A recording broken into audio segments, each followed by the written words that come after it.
இந்த உலகம் மிகவும் சத்தமாயிருக்கிறது. ஆனால் நம்முள் இருக்கும் மனம் அதைவிட 1000 மடங்கு சத்தமாக இருக்கிறது. கவலை, பயம், கோபம், எதிர்பார்ப்பு, ஒப்பீடு, குற்ற உணர்ச்சி, இந்த எல்லாவற்றையும் ஒரே நேரத்தில் சுமந்து கொண்டு மனிதன் வாழ்கிறான். அதனால்தான் புத்தர் சொன்னார், உலகத்தை மாற்ற முயலாதே, முதலில் உன் மனதை அமைதியாக்கு. அந்த மன அமைதிக்கான மிகப்பெரிய வழி தியானம்.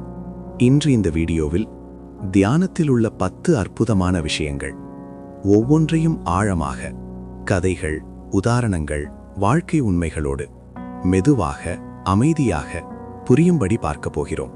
இந்த வீடியோவை ஹெட்போன் போட்டு கேளுங்கள் அல்லது தனியாக அமைதியான இடத்தில் உட்கார்ந்து கேளுங்கள். மனம் ஒரு குரங்கு மாதிரி. ஒரு நிமிடம் இங்கே, அடுத்த நிமிடம் அங்கே.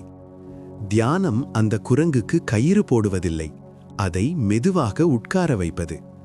முதல் நாள் மனம் ஓடும், 2ஆம் நாள் அதுவே ஓடும்.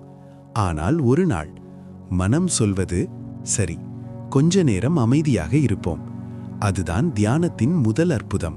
கவலை என்பது எதிர்காலத்தில் நடக்காத விஷயங்களை இப்போதே அனுபவிப்பது. தியானம் என்ன செய்கிறது? உன்னை இந்த நொடியிலே கொண்டு வருகிறது. இப்போது சுவாசம், இப்போது உடல், இப்போது அமைதி.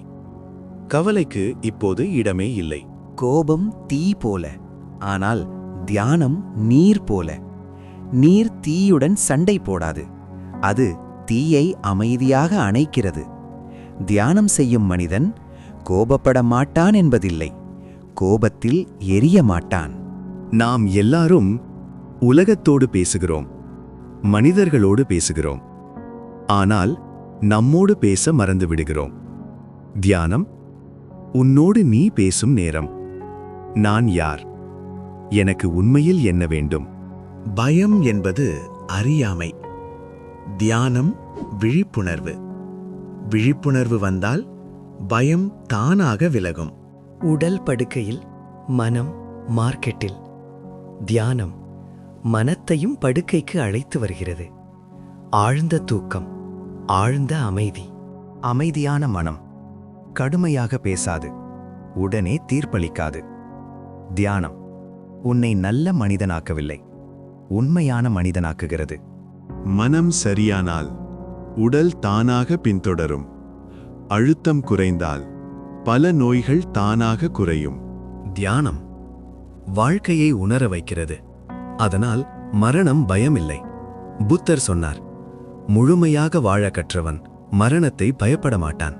நாம் நினைக்கிறோம், பணம் வந்தால் சந்தோஷம், உறவு வந்தால் சந்தோஷம். தியானம் சொல்கிறது, சந்தோஷம் வெளியே இல்லை, அது உள்ளே இருக்கிறது. தியானம் மதம் இல்லை, கடவுள் இல்லை, கட்டாயம் இல்லை. அது ஒரு அனுபவம், ஒரு அமைதி, ஒரு வீட்டுக்கு திரும்புதல். இன்றே ஆரம்பியுங்கள். தினம் 5 நிமிடம் அமைதியாக உட்காருங்கள். சுவாசத்தை கவனியுங்கள். அமைதி உங்களை தேடி வரும்.